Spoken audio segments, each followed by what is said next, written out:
मेरे लिए ये गर्व का मौका है,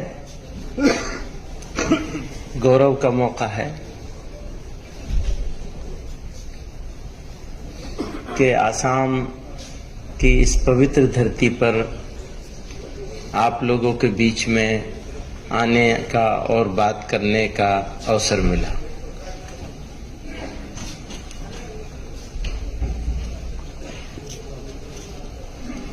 अगर हम यूनाइटेड आसाम की बात करें, पूरा आसाम जिसमें नॉर्थ ईस्ट की सारी स्टेट शामिल हैं, तो यहाँ के बसने और रहने वाले लोग भारत के दूसरे हिस्सों में अन्य भागों में रहने वाले लोगों से अच्छे, शानदार और सीधे साधे स्वभाव के लोग हैं।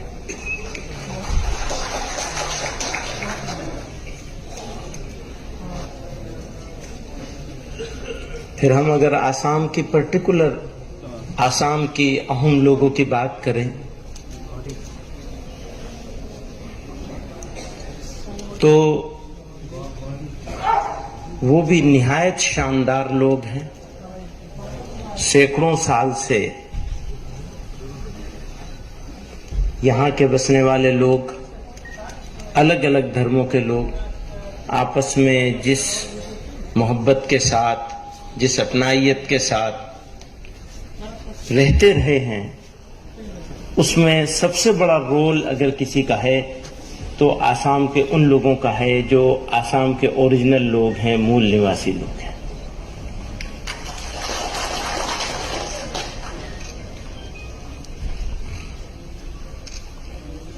बीच में बहुत सारी बातें होती हैं, हेट मॉन्गर्स आ गए, उनका अपना छोटा सा फायदा उठाना है। वो जो स्पेस उनको नहीं मिलता था वो स्पेस मिलने लगा, ये चिंता की बात है। पहले यहाँ के लोग नफरत को जगह नहीं देते थे, अब नफरत को जगह मिलने लगी है। आज का ये सम्मेलन जमीयत उलमा-ए हिंद का सम्मेलन नहीं है, बल्कि सब तंजीमों का मिला जुला सम्मेलन है। जिम्मेदारी, कर्तव्य, इंतजाम की, मैनेजमेंट की ये जमीयत उलमा के साथियों ने निभाई, जिम्मा लिया। उसके लिए सब लोगों की तरफ से, आप लोगों की तरफ से, आप लोगों की तरफ से, देशवासियों की तरफ से और इस देश की तरफ से मैं आसाम की स्टेट यूनिट का उमूमन और मौलाना बदरुद्दीन साहब का खुसूसन शुक्रिया अदा करना चाहूंगा।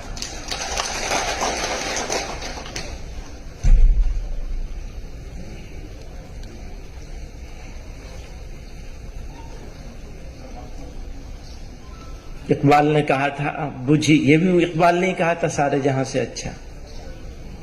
उसी इकबाल ने कहा था, बुझी इश्क की आग अंधेर है, बुझी इश्क की आग अंधेर है, मुसलमान नहीं राख की ढेर है। वो शिकवा कर रहे हैं मुसलमानों से।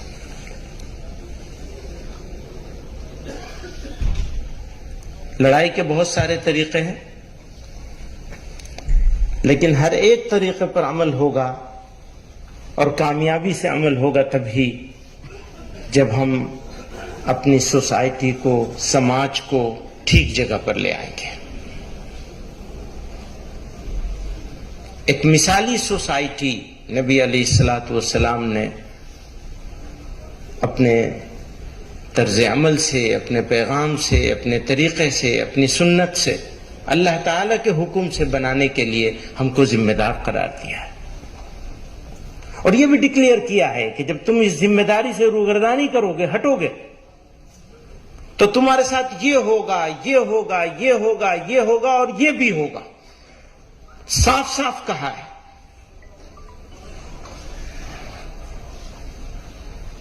हम लोग जब यहां आसाम में और दूसरी जगहों पर इस तरह के बात लोगों के साथ संवाद करने की, डायलॉग करने की, बात करने की बात कर रहे थे, तो यह था कि एक कौम को प्लानिंग करके साजिश के तहत मायूस करने की, होपलेस करने की कोशिश की जा रही है,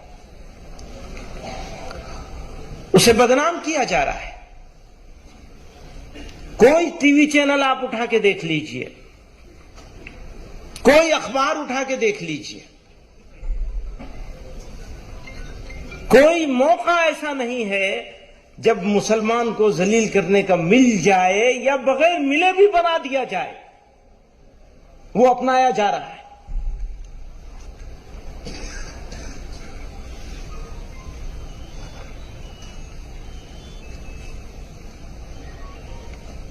पूछते हैं अपनी ही बस्ती में हमसे, अपनी ही बस्ती में हमसे, अपनी ही बस्ती के लोग, अपनी ही बस्ती में हमसे। और आसाम वालों ने तो इसको बहुत डील किया है, बहुत झेला है। अपनी ही बस्ती में हमसे, अपनी ही बस्ती के लोग पूछते हैं कौन सी बस्ती के हो, क्या नाम है। ये है, ऐसा बना दिया गया। तो ये हुआ कि करना चाहिए कुछ काम, हाथ पे हाथ धरे नहीं बैठे रहना चाहिए।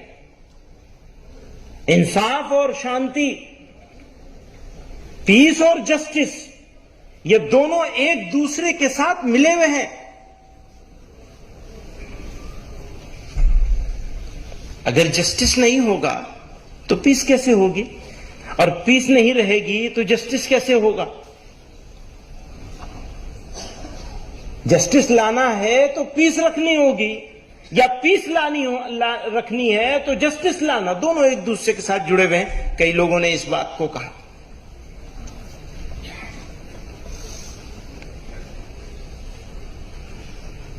तो वो यही बात थी, लोगों के बीच में जाएंगे, लोगों को कहेंगे हां, एक दिल में ईमान हो और उसी दिल में डर हो या मायूसी हो, यह कभी नहीं हो सकता। ईमान और बुज़दिली एक जगह जमा नहीं हो सकते, ईमान और मायूसी एक जगह जमा नहीं हो सकते। कुर्बानी देने के लिए तैयार होना पड़ेगा, मर्जी के खिलाफ काम करने पड़ेंगे। मर्जी तो यह कि आराम है, बस आराम से बैठे, नहीं, आप आराम से नहीं बैठ सकते। आप खैर उम्मत हैं, आपको खड़े होना है, आपको इंसाफ के लिए बात करनी है, आपको शांति की बात करनी है और शांति स्थापित करने के लिए चेष्टा करनी है। कहते हैं शांति की बात तो वही करता है जो कमजोर होता है, जस्टिस भी वही मांगता है जो कमजोर होता है। तो ये जो आज का ये पैगाम है, ये कमजोरी की निशानी है। यही कहा जाता है। कौन करता है शांति की बात? जो दुर्बल होता है, कमजोर होता है। कौन करता है जस्टिस की बात? जस्टिस लेने की, जस्टिस की जरूरत किसे है? उसे ही है जो दुर्बल है। तो क्या यह कमजोरी है जो हम यहां आज मौजूद हैं? नहीं, यह हमारी ताकत है। इस ताकत का एहसास कीजिए इस मुल्क के लिए। इसी गली की है खाक से। मौलाना बदरुद्दीन साहब ने मुझे शायरी पर लगा दिया, इतने सारे शेर सुना दिए, मैं क्या करूं। इसी गली की है खाक से, यही खाक अपनी मिलाएंगे। न बुलाए आपके आए हैं, न निकाले आपके जाएंगे।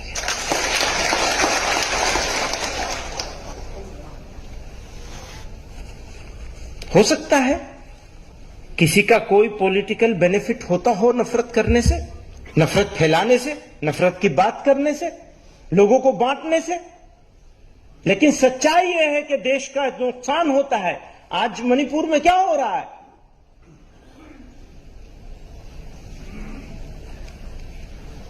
वही इंसान है। क्या फर्क हो सकता है किसी मितई में, किसी कुकी में? क्या डिफरेंस हो सकता है? औरत तो औरत है, बच्चा तो बच्चा है, इंसान तो इंसान है, मनुष्य तो मनुष्य है। आप कैसे फर्क कर सकते हैं? और अगर फर्क करने की कोशिश करेंगे तो ये तो इस मादरे वतन के साथ, इस मातृभूमि के साथ घोर अन्याय होगा, अत्याचार होगा। हम आज खड़े हुए हैं उसी अत्याचार का विरोध करने के लिए।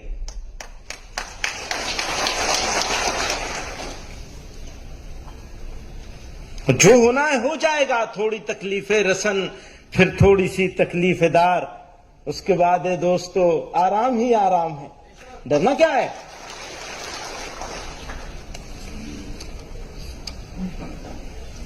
आपसे कहना चाहता हूं, हालात अच्छे हों तो मस्त नहीं हो जाता, और बुरे हों तो बेसब्र होकर परेशान नहीं होना है।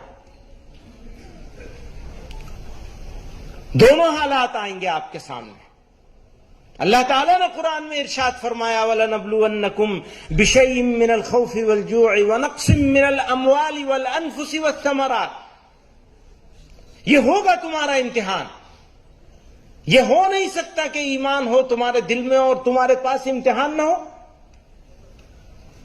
फिर फरमाया वबश्शिरिस साबिरीन, और बशारत है उनके लिए जो सब्र करने वाले हो जाए, इस्तिकामत पकड़ ले मजबूती के साथ। और याद रखिएगा, कौमें किरदार से बनती हैं, कैरेक्टर से बनती हैं।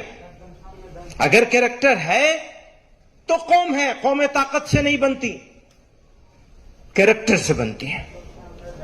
और जब कैरेक्टर होता है, माफी के साथ, जब कैरेक्टर होता है तो उसकी जो ताकत है, उस ताकत के सामने दुनिया की कोई ताकत नहीं रुक सकती है। कैरेक्टरलेस कौम कितनी ताकतवर कौम बन जाए, जमाना उसको भुला देगा, तारीख उसको याद करेगी, अगर तो बुराइयों से याद करेगी। बुरी चीज बुराई से याद की जाती है, अच्छाई से याद नहीं की जा सकती कभी। और हम अपने खालिक की तरफ देखिए, मखलूक की तरफ मत देखिए। मददगार अगर कोई होगा तो तुम्हारा खालिक है। खुदगर्जी और नफ्सा नफ्सी से बचना है। ये जो खुदगर्जी है ना, सेल्फिश हो जाना, बहुत बीमारी ये फैल गई है जमाने में। आपको परवरदिगार ने आपके लिए नहीं, दूसरों के लिए पैदा किया है। अगर ईमान है तो ईमान के तकाजों में से बड़ा तकाजा है कि आप अपनी तकलीफ उठाएंगे, दूसरों के काम आएंगे। गैर मुस्लिमों के साथ आपका ताल्लुक, मौलाना बदरुद्दीन साहब कह रहे थे कि हमें अलग अलग, यानी हम अलग अलग हो गए। इसकी सजा किसको मिलेगी? उसको मिलेगी जिसकी बड़ी जिम्मेदारी है। बड़ी जिम्मेदारी किसकी है? हमारी है ना, आपकी है ना। पहली जिम्मेदारी हमारी और आपकी है कि आउटरीच करें, डायलॉग करें, बातचीत करें। उनके साथ एक एसोसिएशन होना चाहिए वतनी बुनियाद पर। हमारी जमीन एक है, मुल्क एक है, हमारी जबान भाषा एक है, हमारा ताल्लुकात है, हमारी इज्जत और जिल्लत एक दूसरे के साथ वाबस्ता है। अभी बहुत ही खूबसूरत बात हमारे पीर तनवीर हाशमी साहब ने फरमाई चंद्रयान के हवाले से। वो मिशन कामयाब होगा ठीक से तो हमारे लिए भी इज्जत की बात होगी, फख्र की बात होगी। हमारा मुल्क है, हमारा वतन है। लेकिन चांद पे पहुंच जाएंगे, जमीन पे लोगों को, गरीब लोगों को, कमजोरों को रगड़ेंगे, औरतों की इज्जतें नहीं बचाएंगे, बच्चों की मासूमियत तार तार होगी, तो कैसे हम गौरव कर सकेंगे?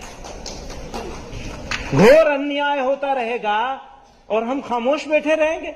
और एक बात और कहना चाहता हूं, जितनी रेस्पॉन्सिबिलिटी अन्याय के खिलाफ बोलने की मुसलमानों की है, उससे ज्यादा इस मुल्क की मेजोरिटी समाज की जिम्मेदारी है। आज मेजोरिटी समाज खामोश बैठा है और यह अफसोस की बात है, सदमे की बात है, दुख की बात है।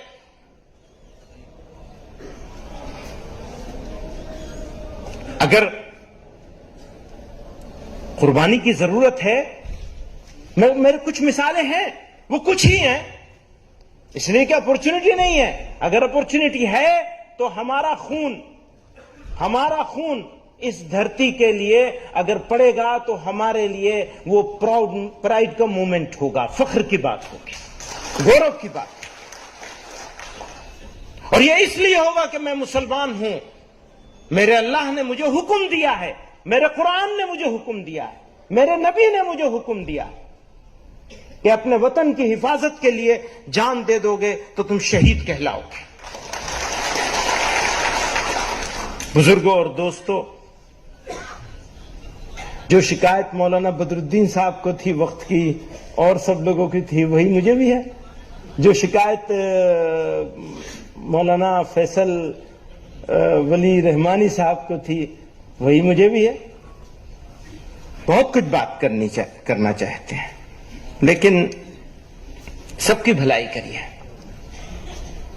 सिर्फ अपनी भलाई के बारे में सोचने से और चेष्टा करने से आपकी भी भलाई नहीं होगी। अगर अपनी भलाई चाहते हैं तो दूसरों की भलाई करनी पड़ेगी। और याद रखिएगा, रोने वालों को मंजिल नहीं मिलती है। रोना बंद कर दीजिए, अमल की तैयारी कीजिए, अमल करिए, कोशिश कीजिए, चेष्टा कीजिए, जिद्दोजहद कीजिए, कुर्बानी देने के लिए तैयार हों। अगर आप कुर्बानी देंगे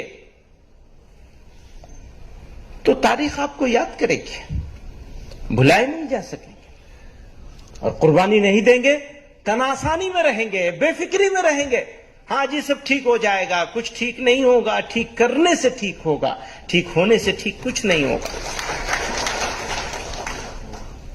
हो सकता है, मेरा भी ये एहसास है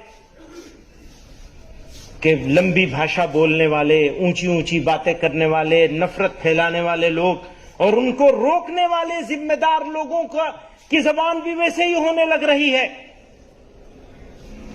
जो नफरतों को रोक सकते हैं, उनका रवैया, एटीट्यूड भी वो नहीं है जो एक जिम्मेदार का होना चाहिए।